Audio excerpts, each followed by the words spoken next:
Hey everyone, and welcome to episode 6 of That Gives Me Anxiety. It's the season 2 premiere. How exciting is that? I'm coming back to deliver season 2 of That Gives Me Anxiety after releasing season 2 of my other podcast, Death Space Filling the Void. Feel free to go check out those episodes. But it's good to be back talking about anxiety and the things that scare us. I'll tell you what has not been scary. Jamie and I are having a great little summer. Enjoying some beach time here in Charleston. We're big on oysters, a lot of outdoor restaurants. Our beach gear, is drastically improved. New chairs, like little drink holders that you can push into the sand, little canopy. We found a beach that we think is going to be our favorite. That's a big moment in anyone's life. And I've been back performing improv at Theater 99 in downtown Charleston, which has been, oh man, I've done it twice so far, and anxiety through the roof, right? Like I hadn't done it since before COVID, and so just sort of jumping up there in front of a full house, like very little seats empty, was nerve-wracking, but just so exciting, it makes you feel alive. That's the good kind of fear. But yeah, that's going well. Playing some pickup hockey. And just realizing my age. I just can't keep up. I can't keep up like I used to. But it's fun and a lot of exercise. A lot of exercise. Not just good exercise. A lot of exercise. Chasing around these young kids. I'm the old guy now. I'm fine with that. Jamie and I just got back from Hilton Head, South Carolina. I'd never been there before. I'm recording this on Monday, August 2nd. Oof, Hilton Head is nice, huh? It's a little interesting to navigate because there's a lot of private resorts, and that means you can't get to different restaurants because some of them are private, but some of them you pay like a cover charge to come on the property. Regardless, once you figure that all out, it's a time. It is a time. Ate some seafood pot pie on a dock with some Pinot Grigio. What more could you want? Well, I'm so excited to be back here. In today's episode, our anxiety is caused by going to the dentist. And so I have my good friend, Matt Morrison, who I know from improv, who's a little nervous about going to the dentist and, in fact, doesn't go as often as he should, as he explains. And our expert today is another friend of mine, Jeff Barr. I played hockey with him at the University at Buffalo Bulls. The man knew how to use his backhand. Unconventional, but effective. Who says there isn't style points in getting the puck out of the defensive zone? The center of the episode is ways to feel a little bit less anxiety related to going to the dentist, because getting the care you need is important. As you'll hear from Jeff, things can compound and get worse. The good news is there are some takeaways. Well, before we get to the interview, I just want to say to please remember to rate and review the show if you're enjoying it, and to check the show out. That Gives Me Anxiety on Facebook, Instagram, Twitter, and YouTube. All right, let's start talking about the dentist. Thank you so much for listening, and enjoy. Matt Morrison, I'm so excited to have you on the podcast, but also very nervous. Woo! Let's party! Yeah. For people listening, Matt and I know each other from the improv team Lawrence. And then what was the name of the other one? It was Spies to Men. Great name. Great name. But like the intro song being a Boys to Men song never really worked in exciting the crowd when you would come out. I don't think I was ever on an improv team that had a good name. Yeah. Are any of them good? Are any of the improv teams good? I don't know. Yeah, that's certainly another question. But every improv team name you go, okay, I get it. All right, I see. I wasn't there, but I'm sure it was a thing. Right? Yeah. Yeah. Your inside joke that is now your team name. Cool. Let's get this over with. Right. That's right. The improv will be done soon. Yeah, thank God. Drink at the bar. Thank God. Spare me. Yeah. Well, I have you on here today because we're talking about the dentist. And, a lot of people are obviously anxious about going to the dentist and having drills and all that crap stuck in their mouth. I want to Right. hear your experiences going to the dentist. So I hate going to the dentist. I probably go to the dentist like once every 5 years. And it's usually when my mom has no. been like prodding me about it for like months or years in some cases. I've kind of later in life, or probably like around my teen years, I started to experience claustrophobia. Mm-hmm. And to me, that's really the worst aspect of the dentist. With them like hovering over you, you Well, got your so mouth open. there's you almost cry. like it's almost like figuratively your wrists are strapped down, you know? It They're can not, feel like that, yeah. but because sometimes you have two, like a dentist and a hygienist over you, it Mm-hmm. kind of does feel like there is like a presence on top of you keeping you in the chair. Yeah, it's like, get off me. I need Well, to breathe.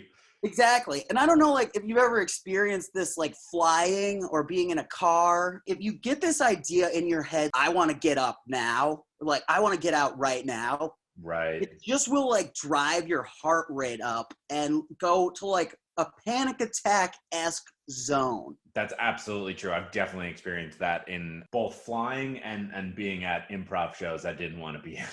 Exactly. No, it all comes back to improv. Everything we talk about today, we should Right. tie back in.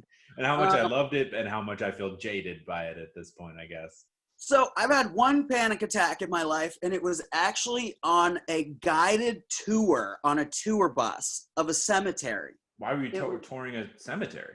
It was my friends are filmmakers, and they were shooting a promotional video. So basically, this cemetery had run out of plots. Mm-hmm. So they were trying to advertise it as like a tourist destination because famous people like the Tammanies and the Rockefellers are buried there. Okay. So this I get the sense that, like, you know, a lot of graveyards can be nice and tranquil, and some people like to go there to read. Certainly right. not for me, but I can see the appeal. I'm sorry, what were you saying? Well, but we're on this bus. There's this older woman, super New Yorkie. She's, so-and-so is buried up here on the hill. And in 1811, so-and-so murdered so-and-so. And like a combination of the constant talking and feelings. I thought this was going to be like a half-hour ride. It was a 2.5-hour ride. And with about half hour left, I had to have the ride stop and I had to get off because I thought I was going to have a heart attack. Oh my gosh. And that's kind of like the same feelings that I get at the dentist when you sit down and you're like, I'm going to be in this chair for 2 or 3 hours, and 15 minutes in, you're like, I want to get up right now. You know? Did you have like a particularly bad experience? Or I guess if you're going every 5 years, you probably have like a laundry list of things that you're getting done every time you go. Well, so I never really had a problem with the dentist. My dentist as a young kid was actually a college friend of my mother's. Okay. So it was almost like I was BMOC, big man on campus, when I went to the dentist. Sure. To Kelly Bosworth's office. I was like the man, you know? And he would always tell me what job I did. Sorry? How were you the man? You were just like walking in being like, I'm a Minnesota I was like, state wrestler. Well, yeah. I was like, I'm not some prick that found you in the classified section. Like, I have a family connection to the dentist office. Give me the real dentistry. Like, we probably get some kind of discount because I'm a celebrity here. So it was discovered at one point that I only had baby teeth in one of my back. What do you call the back teeth? The molars? Molars, I guess, but not the ones all the way at the back, kind of in the middle back. Yeah, okay. Canines, maybe? Incisor, is that a thing? I think so. So it was discovered that I only had baby teeth. So they decided that they needed to remove, there were no permanent teeth pushing them out, right? Okay. So they had to go in and take them out. Mm-hmm. So I go into this procedure and they numb me out and I'm kind of out of it. Like, I can't feel anything in my mouth. But because my baby teeth were kind of like weaker, I guess, than a permanent tooth that would be pulled, both of my teeth broke in half when they were extracting them. Oh. And then they basically had to and I'm conscious, it's not painful, but it's just really weird, you know? It's like that tree branch breaking feeling. Yeah. like if you've ever broken a bone before, it hurts, but you kind of feel this like reverb through the rest of your skeleton, I guess. Well, it's like, and also like adrenaline starts like pumping through and it kind of lessens it a bit, I guess. Totally. So basically, for about 2 or 3 hours, this oral surgeon just breaks the teeth out of my jaw, basically. Oh my God. And okay, here is something. This probably happened when I was like 9 or 10 years old. Mm-hmm. I was supposed to get implants there, right? Yeah. For the last 21 years, I have just had no teeth there. And I chew on what have become very tough patches of gums. Really? I didn't So know that. two of my primary, like the teeth right behind the canines on the bottom, right? Yeah. Very important teeth for chewing, I would assume. Well, yeah, you're gonna have a salad, Yeah. anything that needs some grinding. Oh, come on, a corn nut, you know? Yeah. So You basically, chose the most Minnesota example to food example. I feel oh like. yeah, like a Scotch egg or something. I guess that's kind of soft. But yeah, basically, I have just rocked out with 2 empty spaces in my mouth for like 21 years because honestly, I don't want to get the implants. Like, I don't want to go through the procedure. Well, after having your teeth broken, I can understand the anxiety of going back to a dentist. You know, that sounds pretty awful. If that's like your experience, even if you know that you may just get a cleaning or something, I can see the anxiety in your heart rate jumping up just at the idea of going back there. Yeah, I mean, there's that. I definitely think that plays like a subconscious factor in my fear of the dentist, but it's also just like it's such an uncomfortable experience for everyone. And when you're a kid at the dentist, you're constantly being affirmed that you're doing a good job, basically just for not getting up and panicking. The adult dentist does not reaffirm you that you're doing a good job. I need to be told that I'm being a good boy. Some things die hard. Yeah, I think with my experiences with the dentist is Jamie, who for the listeners is my girlfriend, and I have the same dentist now. Her experience versus mine is vastly different. Mine is like, he doesn't say anything to me. Needles are coming, things are happening, sparks are flying, drills on my teeth. And then like, I'll get out and be like, yeah, I had no idea what was happening. And Jamie will be like, oh, he set me down. We talked, we went over it. It's just like, yeah, that's what I want. Yeah, maybe we just need a stronger rapport with our dentist. So it feels like a friend is in your mouth and not a stranger. Yeah, absolutely. And another part of this podcast is that I've also interviewed a friend that I played hockey with, who's now a dentist up near Calgary. Cool. His name is Jeff Barr. And so I interviewed him at first to sort of get a sense of how many of his patients he sees with anxiety. So I think it's time to jump to that first clip. Jeff Barr, it's so good to see you, man. Hey, you too. You too. Thanks for having me on.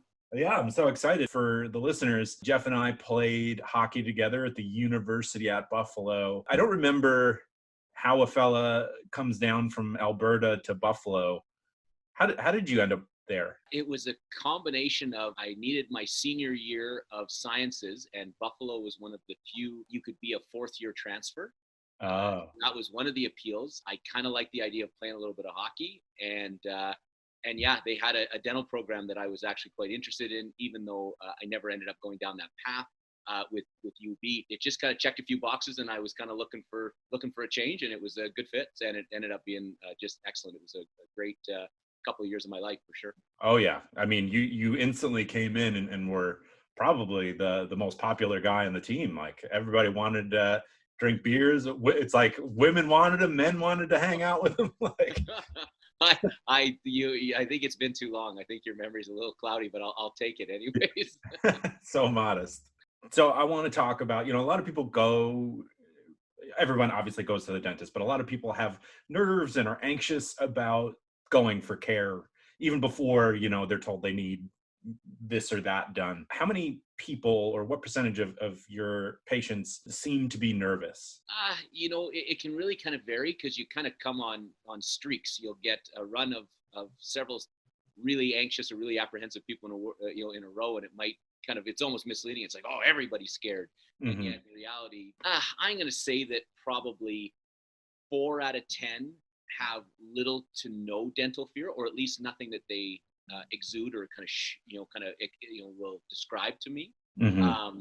There'd be a handful of people that don't like being there, but kind of Mm-hmm. appreciate that it's a necessity, or it's a little bit like a flu shot. You tough it out and you get it, and it makes you healthier, so you deal with it.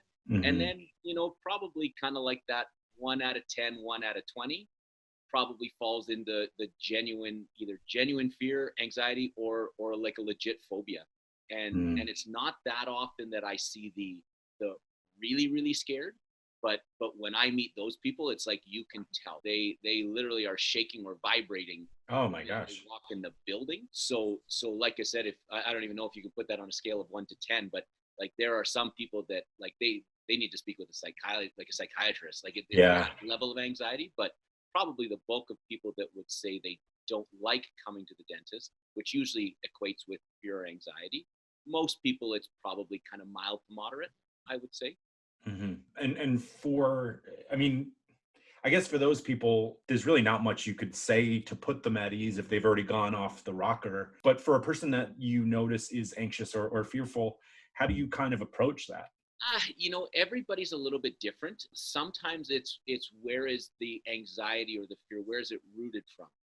For some people, it's when I was 6 years old, the mean old dentist pinned me down and pulled a tooth without any numbing, and it hurt, and I bled for 3 days, and now I have nightmares.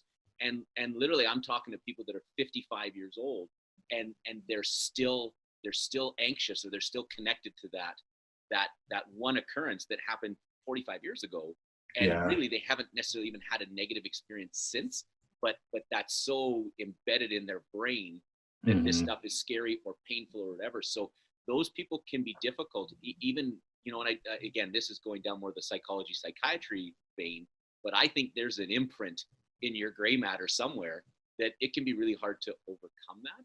Mhm. Some people have their fear and anxiety is based on the anticipation of pain, or Yeah. even though they necessarily haven't had a bad experience themselves, they go into that situation thinking this is going to hurt, this is going to be scary, this is going to hurt after. So I was going to say irrational is not the right term, but they don't have. It's not that they have an experience to connect to. It's that I think it's going to be terrible, and there's Right. Your imagination. Yeah, and runs that's not away. just dentistry. There's so many things that we go through. Everybody experiences that our brain convinces us how terrible or how scary, and then all of a sudden, when you're on the other side of the mountain, and it's like, wow, well, that wasn't that bad, or geez, I don't know if I had to. Maybe I didn't need to get that worked up or that nervous, So some of it is when people in our industry, I'll probably several times a week, I'll be introduced to somebody, and their opening line is, "No offense, I hate dentists." Like I literally hear that times a week, and I'd make the argument that that's not really social, like that's not proper social behavior to kind of lead with that. But Yeah. after saying that, I'm so used to it, it just kind of rolls off me at this point, because I and often it's not personal in the sense that I haven't done anything to earn that designation. Yeah. Yeah, you're a very nice man. Yeah, so I would say for me, I try to ask what they're afraid of. Is it, for a lot of people, it's the needle. What Mhm. dentistry we're going to do, you're going to get poked by a needle. That scares people. And I have lots of patients that once I can do the anesthetic or the injection, hopefully they're saying, wow, that wasn't that bad. Or at least they can recognize, okay, that was the scary part. Now I'm Mhm. good. So I Mhm. have some patients that once I put in that, in Canada, we generally call it freezing. In the States, we call it numbing. But once we put in that local anesthetic, I have a lot of patients that then they're fine. The next 45 minutes, the next hour, whatever kind of procedure we're doing, it's no trouble at all. Mhm. On the flip side of that, I have some patients that the poke from the needle doesn't scare them. It's the sound or the vibration, like a dental drill. I would say if anybody can kind of do a little bit of R&D and try to improve the sound and the vibration of the dental Yeah. it makes the hair on everybody's neck stand up. And Mhm. you know, it's associated with some different movies. You know, there's horror films that utilize a dentist and That's true. kind of buzz saw, you know, drill sound, and that's a tough one. So for some people, they're white knuckle in the chair the Mhm. entire time, and there's no pain, there's no discomfort, there's no nothing. It's the sound is a trigger, or the smell is a trigger, or Mhm. again, it's just our brain telling us there's a drill in my tooth. This is supposed to hurt, and I'm waiting for it to hurt, kind of thing. Right. So so that can be kind of tricky as well. So going back to I try to get a gauge early. What scares you? Like where is your anxiety? Is it from past experience? Is it from anticipation? But and if it was a past experience, what was the problem? And hopefully that's maybe something that we can either try to do something differently or improve upon something to maybe avoid that. And I definitely have some patients, either myself or through they've seen other dentists, that bad experience years ago followed by 15 positive experiences. I have some people that really can overcome that anxiety. You know, it takes a lot of positive experiences, and I think it takes a lot of them recognizing where their fear comes from, and we try to do some things to help make it better or easier. And sometimes you can kind of band-aid over those anxieties by having positive experiences, but it's not always the case. Some people will hang on to that level of fear through their entire dental career. Yeah, that's unfortunate. But that's great that you actually go through that level of like, hey, let's have a quick chat about it and kind of figure out how we can make this a bit easier on you. I've actually never had a dentist ask me that. It's just like, sit in the chair, let's go. Sure. So that's great. My motivation for that is 70 or 80% trying to be good at what I do and make the experience positive and all kind of stuff. Selfishly, for me, a patient that is not fearful, that can relax, that can settle in, that can calm down, that sort of thing, makes my job easier. Mhm. Working on nervous or apprehensive patients can be very difficult.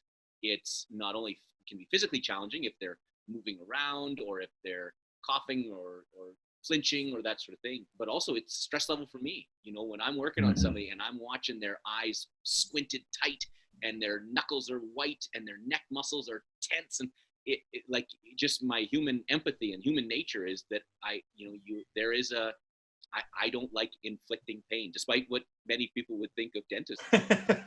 It's a terrible feeling when either if somebody is uncomfortable or even just mentally, if they're anxious, they're nervous from what you're doing.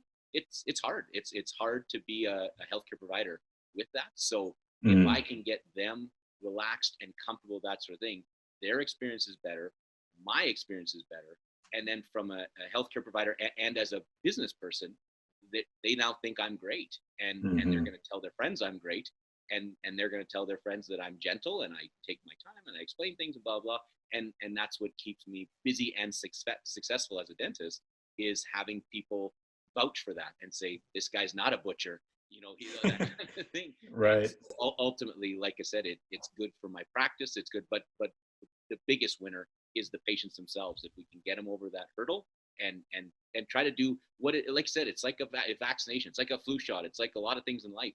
Nobody enjoys it. Like nobody loves to come hang out with us. It's if we can do it as painless as possible and keep it as pleasant as possible. It's taking your medicine and it's not that bad. That's literally our goal, is it's not that bad. Two most limiting factors from people accessing the dental care that they need or that they should have. Number one is finances. Number two is fear. This is not a once in a while fear. Like when they do these, and it's not our industry, when psychiatrists and psychologists, that when they're polling the audience, try to say, hey, you got the bad teeth, how come you haven't dealt with it? It's just about a 1-2. They're very close, with one being fear. So like I said, whether people will admit it or whether they're even aware of their level of anxiety or their underlying stuff like that, it keeps a lot of people from getting the right dentistry. Or you kind of talk about, it's one thing to have teeth that are a little bit crooked or a little bit stained, or we're talking about a tooth that should have been fixed with a simple filling repair or something very, very routine, very basic, and it gets put off to the point that now it's an abscess. Now it's swollen into their cheek or swollen Oh. into their eye, or Yeah. their airway is impacted, and now they're at the hospital and it's 2 a.m. and they're waiting in the emergency room lineup to deal with a dental problem, which hospitals are not particularly trained for dental issues, but they certainly don't like seeing them. Like, that's not what they want to be dealing with. And if you could rewind the clock 9 months to somebody accessing and getting over their anxiety and just coming to deal with it, like, that might have been a problem I could fix in a half hour, fairly straightforward. And now instead they're at the hospital. So like I said, I just wanted to mention that anxiety is like I said, it's well documented. That's what keeps a lot of people from accessing the care that they need. Whereas like the situation you described sounds so much scarier, right? Like, for sure. Yeah. For sure. And like many things in life, you put it off or you avoid the maintenance or the preventative care, that sort of thing. The end result ends up being way less fun, way more damaging, way more expensive, and probably a procedure that's way less fun to go through. And so if you could jump in a time machine and go back to just mustering up the courage to get that little filling done back in January, and instead here we are today, and now you're getting intubated or whatever at the hospital. And that's, oh my gosh, they yeah. don't always lead to that kind of challenge, but those situations exist that, it's just difficult for those patients. If you gave them a chance to go back in time, I think they would choose to toughen up. Sounds that's not meant to be off-putting or whatever, but like if they could just muster up the courage to deal with it then, I think it would be a much easier situation. Absolutely. He's, exactly what we were talking about before the clip about wanting to have a better rapport. Like, he seems like he's really going the extra mile to put people at ease. Maybe it's the Canadian factor. So I just have one thing I have to say before we proceed. Yeah. Is there not a certain irony to being a college hockey player that becomes a dentist? Right. Like, are hockey and dentistry not like in direct opposition of one another? Like vampires and werewolves? Yeah, you would think so. Or like vampires and people that bleed a lot. Like, That's true. I feel like vampires and people that have thin blood. So I feel like they're even like amongst pro hockey players, so goddamn many of them have missing teeth. Doesn't Ovechkin have a missing tooth like right up front? Ovechkin's mouth is like a barnyard. It's just... It probably stinks too. But he's just like mangled. Yeah. So I feel anyway, like... I just think that's kind of funny. Right? Yeah, especially growing... Like, when he came to the team, like, he knew he wanted to be a dentist. So he's been thinking about that for a while. Must just be just seeing everyone walking around in Canada must have some sort of like old hockey tooth injury. Well, maybe it kind of gave him this inspiration towards like a feeling of civic duty that he like saw so many people. My people are hurting, yes. Who had taken either a punch or a puck to the mouth that he wanted to just help, which I think is admirable. He was the official dentist for the Red Deer Rebels, which is a junior hockey team up there. Well, there you go. Sorry to sidetrack you. No, it's like very that. important. I just thought that needed to be touched on. Yeah, absolutely. Were you surprised to hear that basically 6 out of 10 people that he sees have some degree of anxiety? That was a bit higher than I expected. I would think it would be right in that range because, like, even the people that are cool with it, that like tolerate it, Yeah. they can't actively enjoy it. I don't know how you could enjoy it. In fact, he mentions that, his whole goal is to have a patient feel like, hey, it's not that bad. Like, at the end of the day, it's not like working at an ice cream shop where everyone's super thrilled with what's happening. And, it's still just something you got to get done because you don't want to be, I don't know, you don't want to have teeth falling out and all the... It's like somewhere in that DMV category. It is. Of like, I'm not being tortured, but I don't really like where I am right now. Oh man, I was at the DMV earlier this week. It's just as bad as you remember. Just, oh my gosh. So my Aunt Molly, who apparently is a sicko, likes having her teeth clean. Like, loves it. She goes in and she likes the end result, or she likes the process? I think she likes both. She likes like feeling like her mouth is being taken care of. And she says to them, she's like, make me bleed. Oh my Sick. gosh. That's definitely one that the dentist and the whole staff there like talk about later after a drink. It was like, can you believe Molly asked us to make her bleed? Yeah, right. What a sick old woman. Sick thing to say. So I find like with the vibe of the workers Yeah. or the hygienists and the assistants and the dentists themselves, I find to be a calming presence. Yeah. They're They come in, authoritative. they know what they're doing. They're nice to you. I find that the hygienists can be awful.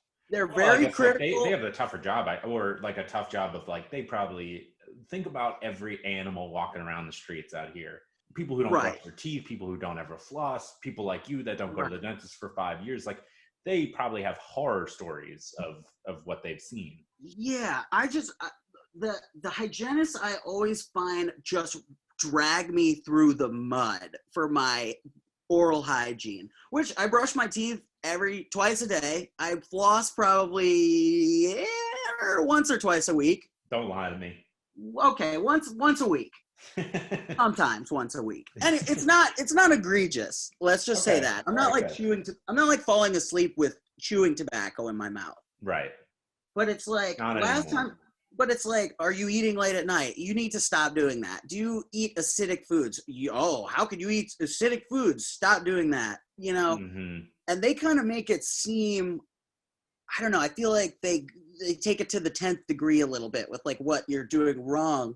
So almost that experience of you feel like kind of a loser when the hygienists are going That's at true. you. You drink coffee, stop that. You smoke occasional cigarette. I mean, of course, that's bad, but like, stop that. Like, yeah. But even down to acidic foods or like, do you like ice cream? Or it feels like there's a bit of a laundry list. Sorry, I didn't study dentistry for 100 years like you did. I don't know these things. Well, the tone that we're sort of taking on is something that we talked about in the second clip, where dentists themselves get stressed out by the amount of anxiety they encounter. So I want to jump to that clip while we're on the topic here. Let's do it. Do you fear the spreadsheet? Phobia be gone. It's always so daunting to learn new software. I'm trying not to be the person who ages but doesn't learn anything new, whether it be a new platform like a TikTok or Twitch or some kind of software. I know how things were done. And I refuse to learn anything else, and I'm going to go to my grave with the knowledge that I had as a 25-year-old. You got to keep evolving. And that's why we have My Software Tutor. My Software Tutor offers 3 levels of real-time Zoom-based courses with a live instructor. Just start saying to the instructor, when are we going to need this?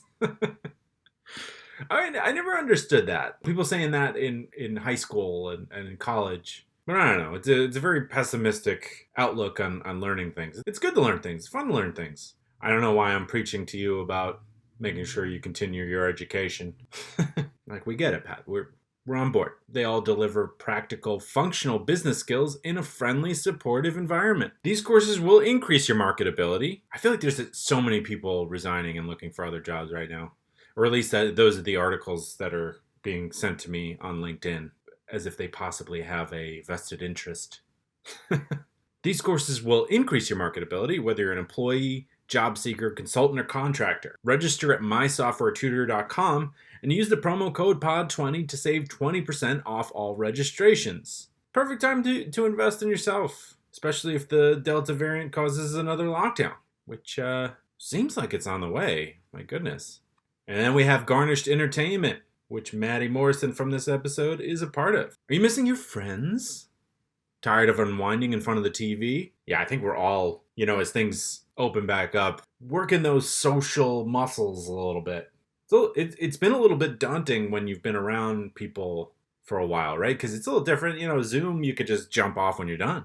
If they're just always there, you feel like you're performing a little bit, So let's ease you in there with some cocktails. Losing your marbles ever so slightly? Shake up your night with a Garnished virtual cocktail event. Yeah, learn some cocktails and don't have to feign interest in some awful stories. Just walk away. Not that your friends have awful stories. Come on, your friends are wonderful, interesting, intelligent people. Even that one friend that you're thinking of right now. You know this friend. You wonder how you're saddled with this friend. How can you not get away from this person? Does anyone else in the group like them? How much longer can you guys keep up the charade? But yeah, you can avoid that person with a virtual cocktail event. Garnished Entertainment is a New York City-based mixology event company with the mission of bringing communities together through creative and entertaining virtual cocktail classes. Whether you're catching up with old friends, avoiding that friend, team building with colleagues, or looking for the perfect date night, Garnished would love to be your host. Let's garnish. All right, take it back now, y'all. Sorry. An issue with your teeth can be really painful if left unaddressed, and you don't want to, I don't know, have gross teeth as you get older, right? So it might as well make it easy. That it's also interesting to think of it how that must weigh on you emotionally, just like being around stressed people all day. That's got to be taxing. Sure, it really is, and like dentistry is famous for a lot of burnout and a lot of stress as a dentist and that sort of thing. It's well documented, suicide, divorce, these kind of things, and there's Really? a lot of yeah. Oh wow. I'd say less so now. You don't hear it quite as much, but like in my in my regulatory body in Alberta, in the last 12 months, we've had 3 suicides, and Oh my goodness. you can't connect that to anxious patients, or there's the stuff like suicide and mental health impacts so many different industries, but Mhm. but again, it is fairly well documented that there's I would say statistically there's more in our industry, and there's lots of different theories behind it, but I think part of it is you just people who are anxious or apprehensive, or you're working in an industry where nobody wants to be there. If your personality and is not designed to handle that, or if you're not able to kind of compartmentalize that or whatever, it's like you might be better suited at running an ice cream shop. Mhm. Like it's not that vibe. That's not the energy at our office of being a shoe store or being like a candy store where everybody there is excited to be there, and that kind of thing. It's the opposite of that. And I think there are definitely people in our industry who are not as good at either dealing with that themselves, Yeah.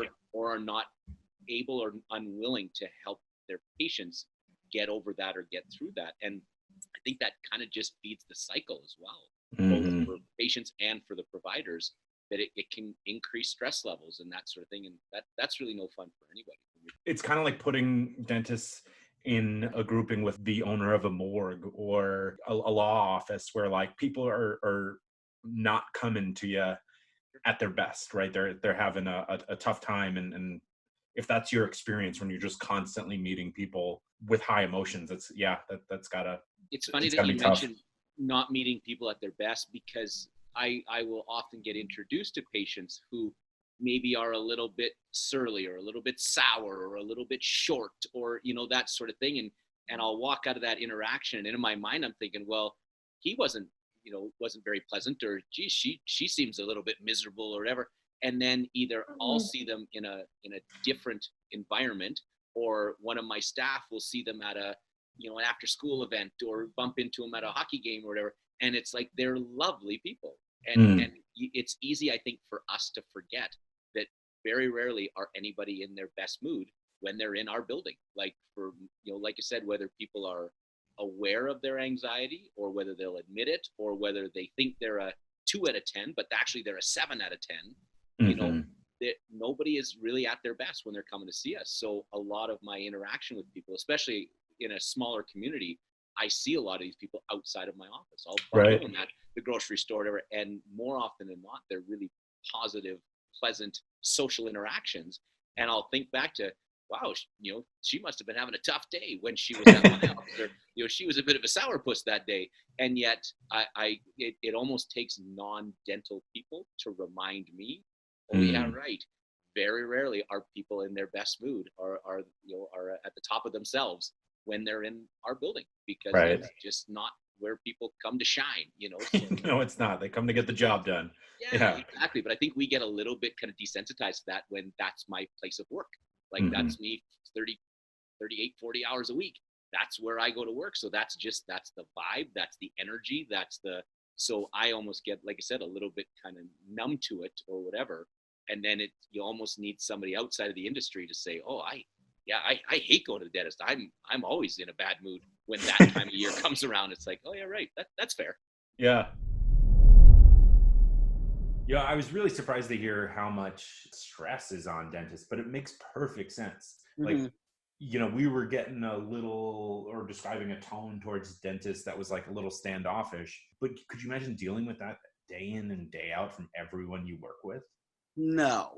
And like people probably like bite you unintentionally, or like shove you off or or they move, and like I would think it would be stressful. You could cut somebody's gums open. Oh, absolutely. Or like crack their tooth, or like it's like someone giving a haircut. You know what I mean? How it's like you could give somebody a bald spot, and then it's kind of your ass. Right.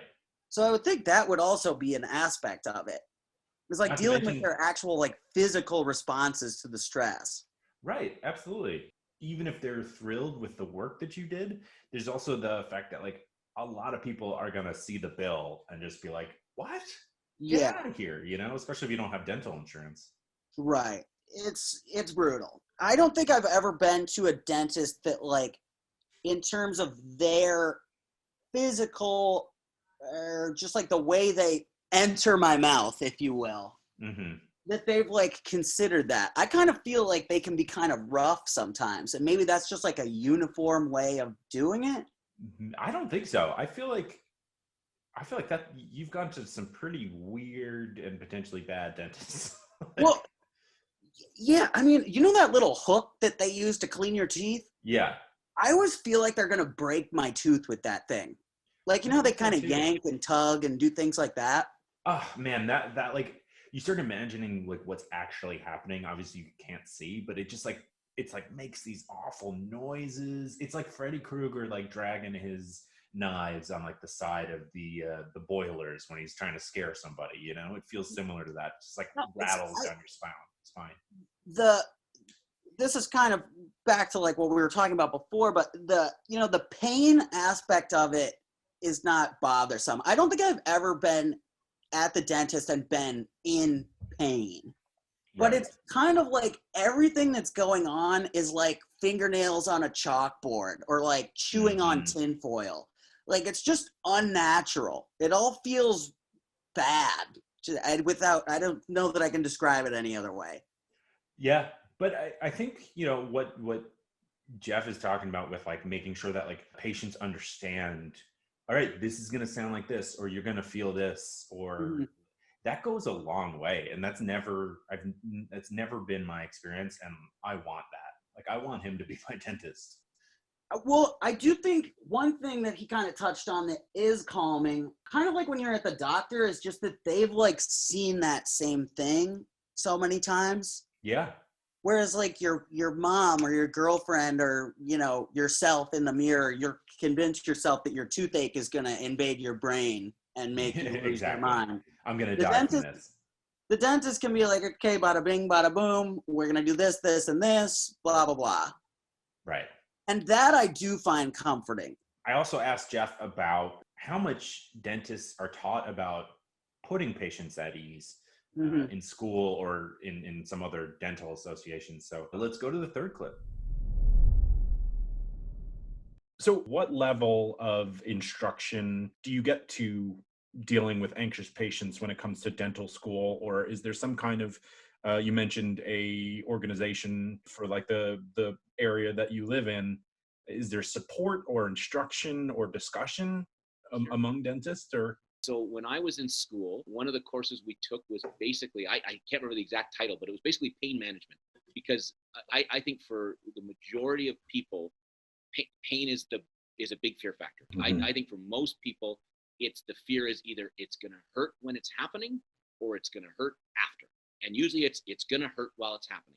Something like poke from a needle in the mouth. It's not great. Like I said, it's not an ice cream cone. For sure.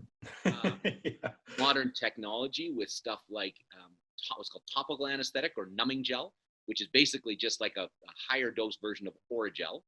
So that numbs the gum tissues, that sort of thing, so that when we go to do a poke with the needle, we don't feel it as bad because we've numbed the area a little bit ahead of time, So our modern anesthetics, you'll often in movies you'll hear like Novocaine. Like I don't even think you can get it anymore. That was from like the 50s and stuff like that. But you still hear Novocaine.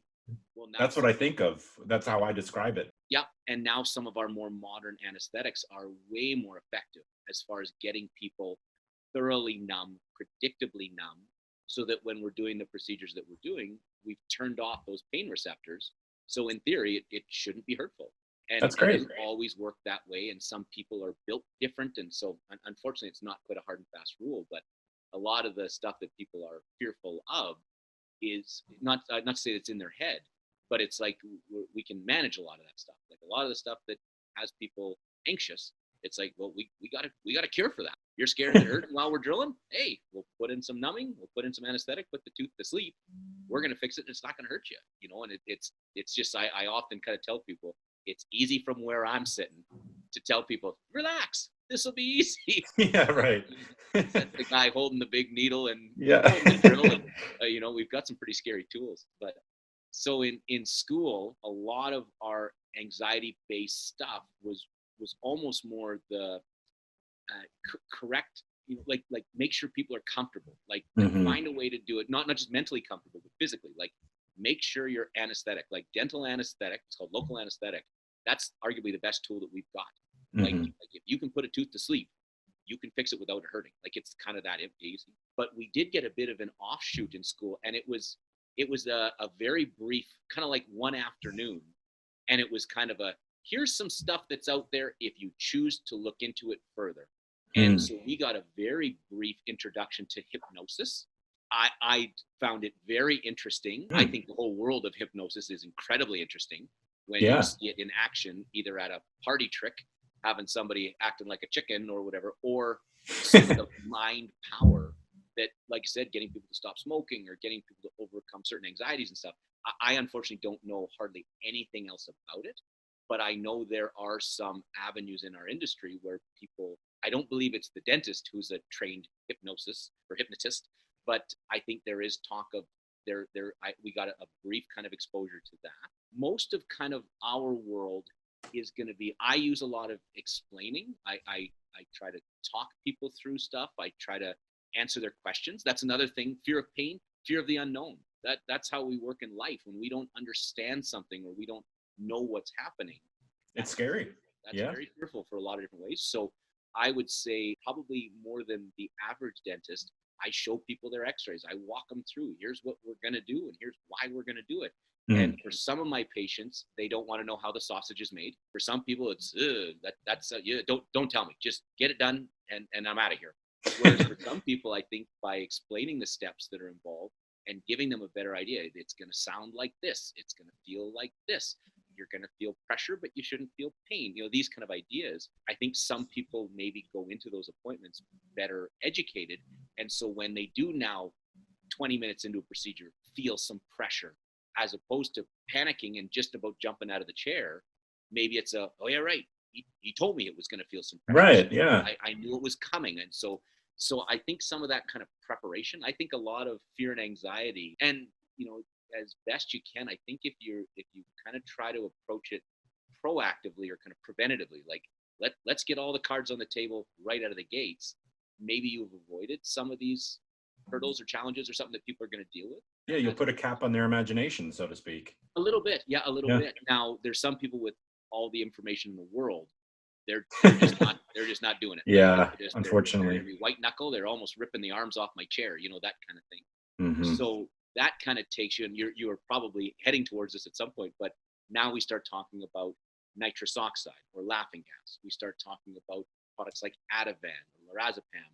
And there's a bunch of different now medicinal things that we can use, and that's kind of my backup. Like for me, if I can't kind of talk them through it, or when I get a gauge of their level of anxiety, sometimes I can already tell this person is going to be a difficult patient, and it's going to be difficult for them to have a good time hanging out with us. So now we start maybe talking about some pharmacological approaches or that other kind of assistance. I'm kind of surprised by the lack of discussion surrounding anxiety and patient care when it comes to like dental school and also just any sort of dental association. I feel like on the whole, the industry would benefit from acknowledging how many patients are uneasy. Yeah, I mean, I don't have a great frame of reference of what it's like to be in medical school or dental school, but it all comes across to me as very like matter of fact. Mm-hmm. So it wouldn't surprise me that there's not a ton of like room for interpretation in terms of like how you're supposed to approach a patient. And then I also think just because there's that aura of constant professionalism, that maybe that can come across as being cold. Yeah, that's a great point. Like what's the it's so dynamic textbook. of, or like would people be upset that you were overly friendly or like overly comforting, or you know what I mean? Mm-hmm. You're like, I don't want to go to a music festival with my dentist, you know? Yeah, Um, that's true. Yeah, and like there may be, if you are too personable, like I guess there could be the other side of it where it's like, I don't believe that this person knows what they're doing. You know, if they're exactly. seeming like a party time, you know, like I want them to be focused and down to earth. And you're right, that may come across as cold. You want them to go home, pick up the kids from baseball practice, maybe make a lasagna or something, and then, you know, watch the news and go back to bed and be a dentist again the next day. Right, exactly. Just a simple, focused life. But yeah, I mean, I'm someone who wouldn't mind like a little kindness from the dentist, but I wonder like there's got to be a fine line, you know? Totally. The other thing I wanted to mention or ask you about, would you ever get hypnotized for dental work? I suppose. Yeah. Yeah? Yeah. I wonder, I think it might be helpful. I've never been hypnotized in any capacity. Well, I can't really say what my reaction to being hypnotized would be. But if someone could put me in a trance for 2 hours to where I wasn't miserable, feeling anxiety, wanting to get up out of the chair. Yeah, that would be great. And especially like without drugs or anything like that. I will share that I interviewed a hypnotist for an episode I did on this podcast about deep water. And I have a friend, Carter, who is really nervous, like even standing near like a deep lake or the ocean. And He would not thrive in Minnesota. Let me tell you that. No, there's just lakes everywhere. Yeah. Well, there's 10,000 of them, Patrick. 10,000, I hear. Yeah. Love Minnesota, by the way. Just Minnesota, nice. It lives up. It really does. There was no state fair this year, which is a shame. Good. It saved a few calories, though. So I have a question that you might not know. Do you think a hypnotist could eliminate you from having like as bad of a gag reflux? Maybe. So that's another. I have a terrible gag reflux. Sometimes, like probably 2 out of every 5 times that I brush my teeth in the morning, I end up retching a little bit. You have a famously bad gag reflux. I'm a puker, Patrick. Yes. You know that. I do know that. Pretty much every improv show, Matt would have to excuse himself for a little bit. I'd get a little nervous. I'd, have a little too much beer or something. I'd drink it too fast and I'd have to have a little puke. But that would mean that we were going to have a good show. It would. But you also eat like hilariously like bad combinations of food that you shouldn't be eating. I don't always use my brain very well. But at the dentist, it's especially bad when you've got 2 grown people's entire hands in your mouth. Right. But I wonder if a hypnotist, to backtrack, I wonder if a hypnotist could get rid of that. I would be curious. Going back to, I had started to just say about the hypnotist that helped my friend Carter on an episode of this podcast. You picture it in movies and TV where it's like they put the watch in front of you and then, make you act crazy or whatever. But right. It really was just more about finding this calming space. And he described it as sort of unlocking or calming fears that are like deep seated. And so it's like putting you in this insanely relaxed. Like one thing that he mentioned was, this fear of oceans. Can you picture it? What does it look like? Does it look like a cloud behind you? Can you push that away? So it was very interesting. This almost sounds like more of like a form of meditation. It is. Yeah. I think that's a better way of thinking of it. maybe that's like a side of hypnosis that obviously I think about it in the traditional sense, you know. Right. So it might be able to calm that down as you're like, or at least the anticipation that you might gag. You know what I mean? Like you still have this gag reflex, but at least you wouldn't be like looking for it. Be like, oh, it's coming, it's going to be awkward and uncomfortable and stuff like that. Well, so in terms of like anxiety with the dentist, I won't name names, but I have a friend who experiences a lot of anxiety and saw a therapist for a while. Mm-hmm. And their therapist told them that when you fight anxiety, it raises your heart rate and therefore kind of the problem begets the problem. So it gets worse as you fight it, you know, because Right. your resistance kind of amplifies your anxiety. Totally. Whereas You if should you're just like, acknowledge it. I'm feeling anxious, I've just got to ride this out, that's kind of more of a calming influence. So like maybe just like accepting how much you hate the dentist or accepting how uncomfortable it is, or this is going to make me gag, it's going to make me feel claustrophobic. Let's just know that, and let's just try and focus on, you know, accepting that. And just relaxing. Yeah. I think Yeah. throughout this podcast, the lesson that I've learned is that you always should just acknowledge your anxiety. That's step one. Mm-hmm. Don't try to stuff it in a trunk and throw it into a lake like like it's a mob hit victim. You know, you have to Exactly. You have to Leave them out in the Jersey woods somewhere. Right, exactly. Yeah. I think I would be open to being hypnotized too. It's a big hurdle to get over. I feel like I wouldn't have done it without having interviewed one. But now that I kind of have a better understanding of what it is, and you know, you're framing it as meditation makes it sound even nicer. So I think I would go for it as well. So going back to a previous point, if your dentist all of a sudden put on a head wrap and said he was going to hypnotize you, would you think he was less professional as a dentist? Yes, there would need to be like the dental hygienist, there would need to be like an on-staff hypnotist. The dental hypnotist. Right. Okay. Yeah. Yeah. You know, I want the dentist focused on dentistry. Yeah. Well, there would also, like, you'd have to worry about corruption, because like, what if the dental hypnotist put you under and then made you do like compromising things, you know? Yeah, that'd be bad. I think that's going down the That's rabbit creepy. hole a little bit. Yeah, right. That's a conspiracy theorist Yeah. vantage point, that like that person would be found out, hopefully very quickly, and thrown in jail. Yeah. Yeah. Does that make you feel better, Patrick? It does, Patrick.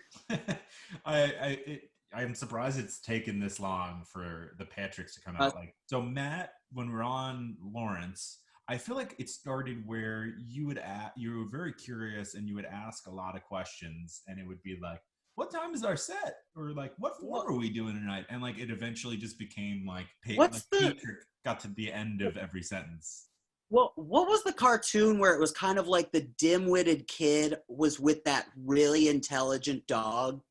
Oh, I don't know the name of it, but it was, I remember that. I remember you. It was almost like that dynamic, which would be like, what? Where does rain clouds come from, Patrick? And then it might be met by like a condescending yet coherent response. And then I think pushing those questions to be as dim-witted as possible was kind of the key. Right.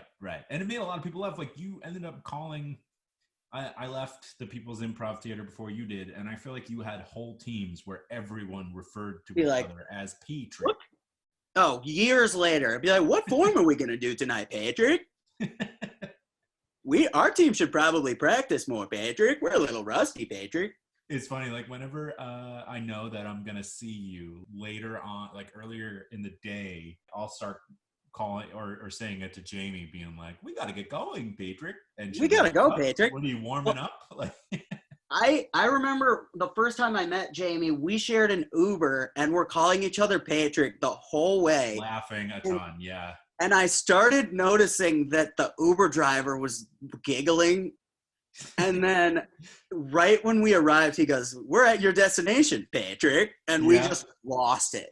Just like the comedic timing. If I'm not mistaken, he didn't really speak much English, but like no. he knew that like just by saying that, like at the end, we lost it. It kind of solidified for me that it's an inside joke with some outside potential. It is. Yeah, that guy, I hope you gave that guy 5 stars, by the way. Sure did. Absolutely. Well, yeah, I think it's time to go to the last clip where we talk about sort of the confidence of dentists. I really like his answer. So I did an episode on flying, and I think for a lot of people, they like hearing how confident or even how routine, the pilot views their job, right? So I'd love to hear your confidence as a dentist, right? I think that's important for people to hear, just like how you're in good hands, like we got you. Sure. I think that goes back to a little bit how I try to really explain. I try to over explain, but I try to really explain things ahead of time, which again, I think makes people more educated. And hopefully from that explanation, either they can ask the questions that either they knew they had or the questions they didn't yet know they had, or I'm hoping in that conversation, they get the sense that I know what I'm talking about, Yeah. And there's a very fine line between being confident and being cocky, or, having exuding confidence and having people trust that you know what you're doing and you're going to do it well. But it can flirt with arrogance.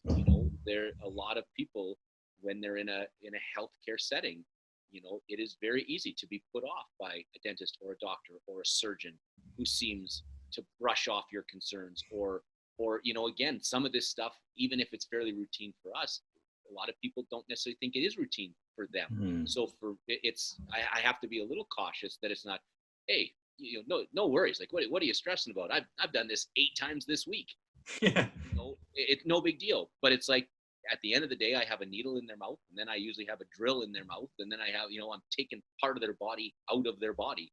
So it's a fine line. I don't want to make it seem too casual, or that I'm thinking about my weekend plans while I quickly take care of this. Yeah, great point. Yeah.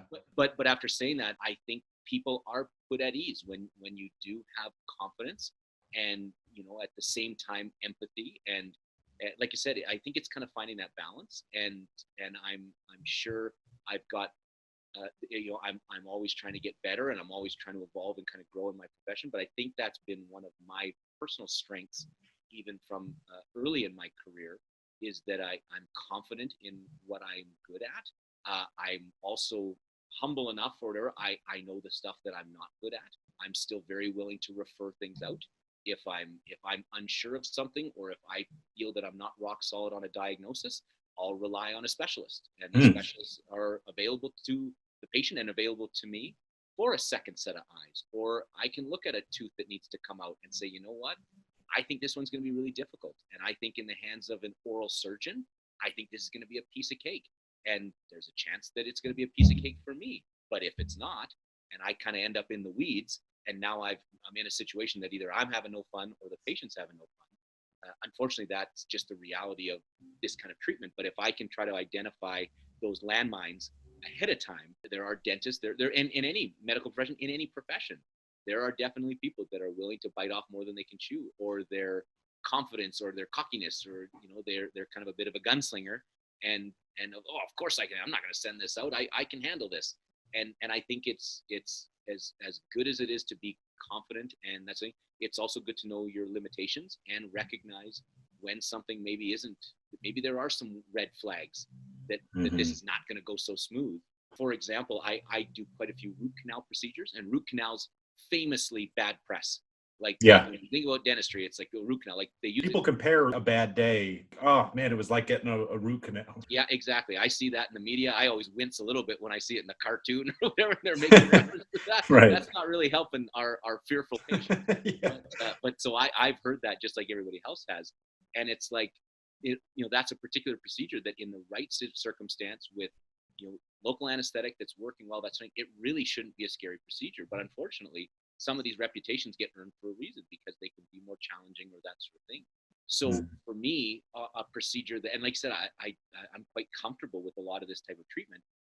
It might take me an hour and a half to do, say a root canal on a back molar, which would be one of the kind of more challenging or more complicated dental procedures that we do.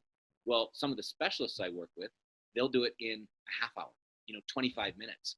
And it's just their expertise and their skill set. So sometimes I'll have let's just say an anxious patient, and I'll look at the dentistry, and I have no doubt that I can do the dentistry and I can do it well. I'm looking at Susie Whiteknuckle, who's going to have to tough it out for me for an hour and a half, and neither of us are going to have fun. Sometimes I will refer that to a specialist a little bit to save me the anxiety, which sometimes is allowed. But more importantly, if she can be seen by a specialist and get done in 25 minutes instead of an hour and a half with me, I think that's a better experience for her. I think it's a more positive experience, and I think she's going to view dentistry more positively by keeping that appointment short and sweet, and I can ensure that the job is going to be done very well and very thoroughly. So sometimes I will even refer with that in mind, that I think the patient will have a better experience either doing it with sedation, that's something, or just in the hands of a specialist who can do it very well and quickly. Most people do not like being stuck in a dental chair for an extended period of time. Yeah, you got your mouth open. You got the thing in there drying it. I mean, it is to a certain extent quite uncomfortable. Yep. So I understand Yep, that. sure. That's very comforting and kind of hilarious to think of a dentist who's like Tom Cruise from Top Gun, just like, I'm going to buzz the tower on this thing. I can handle it, They absolutely exist. I had classmates that were that way, even as students. Oh my God. I've had people that kind of have a little bit of the surgeon syndrome, and they're kind of walking on water a little bit. And so I've been fortunate in my career that the fellow dentists that I've worked with and that I'm friends with, they don't have that persona and that sort of thing, but they absolutely exist. I meet them at dental courses. I meet them and I can just get their vibe real quick, and they are just slick and cocky, and it's like I honestly sometimes I don't even know who their patient base would be, how they're not rubbing them the wrong way. Right. How would you that sounds so unappealing. Exactly. They're out there, so they're still somebody's going to see them, I guess. Yeah, right. Thank you so much for this discussion. I just have one last question. In the office, in the waiting room, what's the tune situation? What station do you have going there? Well, so again, I was at my previous office for 10 years, and my colleague who owned the office, I guess that's the rule. If you own the shop, you get to pick the station. Sure. So it was some very safe. It was I don't know what the copyright rules are, but it was on Sirius XM. It was station, I think it's 15, which is the Pulse. Yeah. 16 is the Blend. And me personally, that's not what I would listen to in my car, but it's pretty safe. It'd be Adele, and it would be Sam Smith, and it would be the kind of top 40 kind of stuff. And I wouldn't say I was even that against it, except that the dial never changed, and they have a pretty heavy repeat on whatever is the top 40 of the day. That's got to get really old too. So yeah, and at my new office, so far it's been primarily 80s. It has been the music. I like that. I'm haven't into played that. it now yet, but you may or may not remember, but nobody swore in the 80s. So it's pretty safe office music. Yeah. As it doesn't pepper in a lot of the early hip hop, so you're safe there. For Yeah. sure. What we don't have, the famous elevator or dental lobby, the Muzak or whatever they Yeah. Nice. Well, thank you so much for everything and for joining us. Wonderful to see your face. Glad to see you're doing well. To take us out here, what would you say in like a sentence or two to a person anxious about going to see a dentist? Number one, talk about it with your dentist. It's so easy when people volunteer that information right out of the gates, and it doesn't mean you're instantly not anxious, but trying to tough it out or trying to kind of go at it alone. Like, and I can't speak for every dentist, because like any industry, there's good ones and bad ones. There's people that are more empathetic and less empathetic. Like, unfortunately, not everybody in my industry is created equal. But I'll tell you what, if people walk in, again, don't lead with, I hate dentists, because again, that's a tough start to our relationship. But if you walk and say, I'm quite anxious, I'm quite apprehensive, and here's why, I think a lot of people will be really excited or find it really beneficial that when you're open and honest about that anxiety or that anxiousness and open up to the dentist, they might have some answers, and whether they're more involved, like sedation or something like that, or it's as simple as someone saying, I don't do well with the drills. And I'll tell people, perfect, bring in your Beats headphones and crank up your music, You don't have to listen to that, or like Yeah. that kind of thing. So I think when people, we can usually tell who's apprehensive. Like I can usually gauge it with body language or that sort of thing. Sometimes even from a first visit, but I don't by default ask people, are you scared to be here? So I think if people have that anxiety, and a little bit going back to what we were talking about before, I can assure you that dental issues don't fix themselves. They get more difficult to fix, they get more expensive to fix, and they might end up being a much more challenging procedure later on. So if you're a little bit scared of getting a filling, you're really not going to like getting a root canal. So, and that's just how those kind of problems evolve. They fester and they build. So get to the dentist, get a checkup. Checkups aren't scary. Start with that. Find out if there are any issues going on.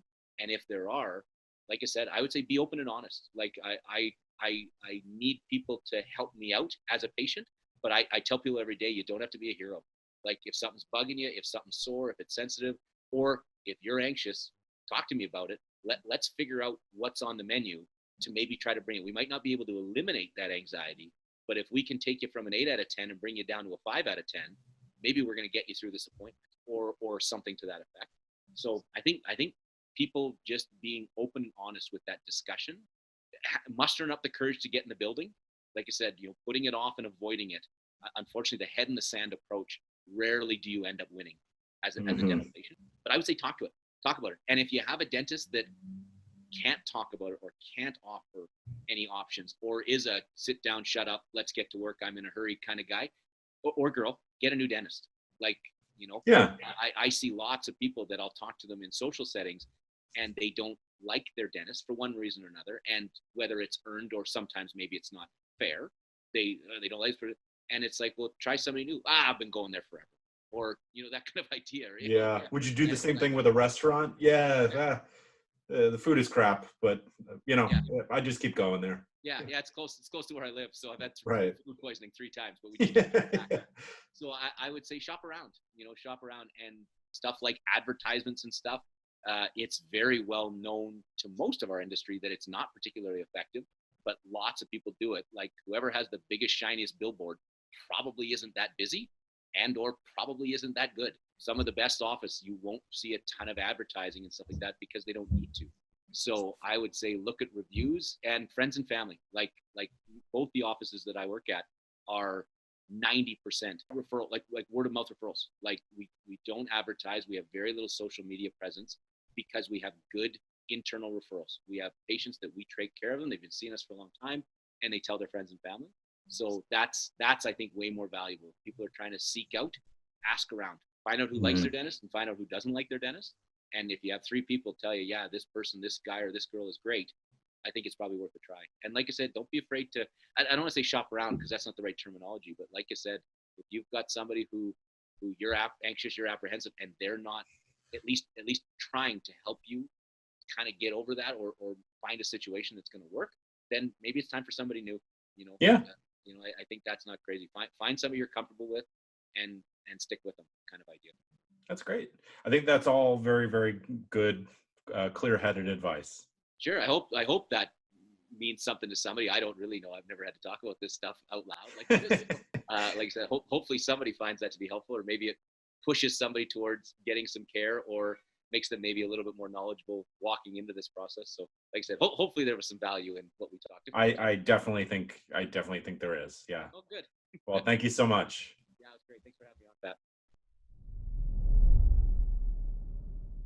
I definitely think it is a calming presence that the dentist seems like they've presumably done what they're about to do to you 1,000 times, and it's a normal thing.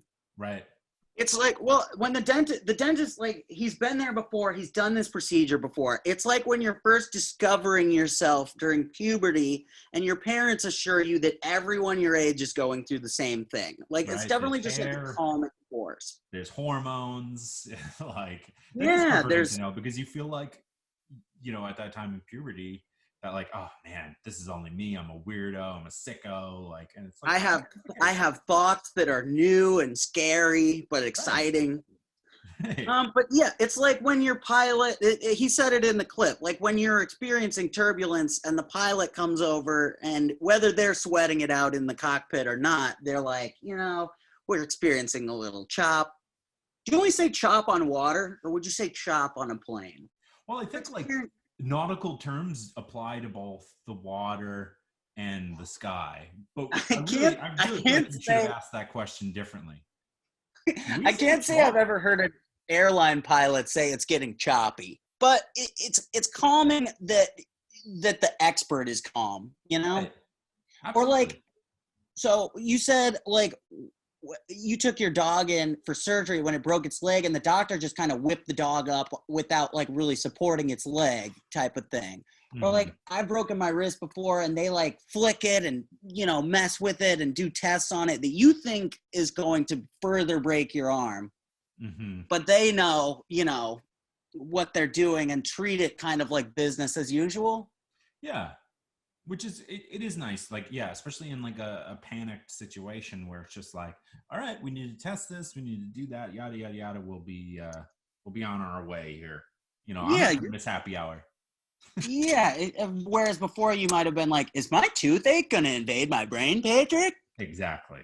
Yeah. So, yeah, I definitely think that is a calming force. And maybe that kind of goes along with like the straightforward delivery that dentists have. Maybe that could be part of the purpose of that, is like staying even keeled as a way of mitigating people's at least fears about like the worst case scenario. That's true. Yeah. Like, hey, this happens. Or like, I feel like they also speak in like percentages in terms of like, this is what happens most of the time, yada, yada, yada. It's just very clear and mathematical almost, but calming. Yeah, it's going to hurt a little bit, but you'll be fine in the long run, Patrick. On the other end, the idea of like a maverick dentist sounds just so awful. Like, I don't want my dentist to be popping their collar, just like drinking a Mai Tai. Yeah. Like, oh my God. Like, imagine if your dentist had a cigarette in his mouth. Right. Come on, relax. I'm stressed. Come on, I gotta keep my hand steady. Right. Or they're like smoking a joint and being like, what, you gonna tell on me? What, you think you're better than me? Because I need a puff? They're telling you about the Fish concert they were at last summer. Right. Oh man, yeah. Well, that's the important thing, and he talks about this as like one of his takeaways was ask around about who likes their dentist and who doesn't like their dentist, and word of mouth is the best way to find a good dentist, because holy shit, you don't want the maverick of dentists. No. And it's also like, I wonder if dentists, like how restaurants have a letter grade, like I wonder if dentists have like a minimum or like a scoring system or something. Maybe. I think if you go through your insurance portal, you can definitely see that. Or also like Yelp or Google reviews. I end up looking at all three of those to like find a doctor or a dentist or anything like that, because it's super helpful to know that, like, oh, this guy sucks. It's just, this one's rude, or it's hard to get an appointment, or doesn't talk through the treatment. When people leave reviews of a dentist, I feel like they're really, really honest because of the collective anxiety we have. So it is and because it's so damn expensive, the reviews are gonna err on the side of probably negativity. So a dentist that's getting glowing reviews has all these factors working against them. I think it speaks even more on their behalf. Right? Absolutely. If through like an anonymous review system they have good reviews. Yeah. To sort of close this out here, what'd you think of the music choices? Honestly, I think the dentist office should be playing music that you would hear at a spa. Yeah, I you know what I mean? Like conch shells and woodwind instruments and wind chimes. That's true, because like even listening to the 80s, it's like, oh man, like the right song comes on, you're really not gonna want to or you're really going to want to get out of the chair, you know? Yeah, like anything up tempo wouldn't work for me. I think that would get me too revved up. What's that? What's that Australian instrument Like the that goes didgeridoo? that goes? Yeah, I think it's a didgeridoo, but that I could be hilariously wrong, and like people listening to this are like, "What a moron!" Well, maybe the didgeridoo is a bad example, but almost like ambient, relaxing noise that you would like if you were in like a whirlpool spa experience. Right. How about this? What about nice scents like lavender and chamomile and things like that? Oh, I would love that. That sounds Like wonderful. Just if like I was a incense? dentist, I would want, yeah, well, maybe not incense. I don't know what that would do to the air quality, but like, True. I think if I were a dentist, the vibe I would want would be we're getting face masks and we're getting, our pedicures. Mm-hmm. Oh man, yeah, I love Did that I just idea. did I just blow your mind? You did, and like, Also, like it seems like common sense to me too. yeah. Why And not? if you're gonna play music, let's have it be like Cat Stevens. Yeah. Wow, this You is know? so much, such a different way that I was going to expect you to take this conversation. I thought you were going to be like Slayer. Put on Slayer, R&B. Metallica, Yeah. Metallica, Tool, Nickelback. Nickelback. Yeah, well, that would just make you angry. Right. Yeah.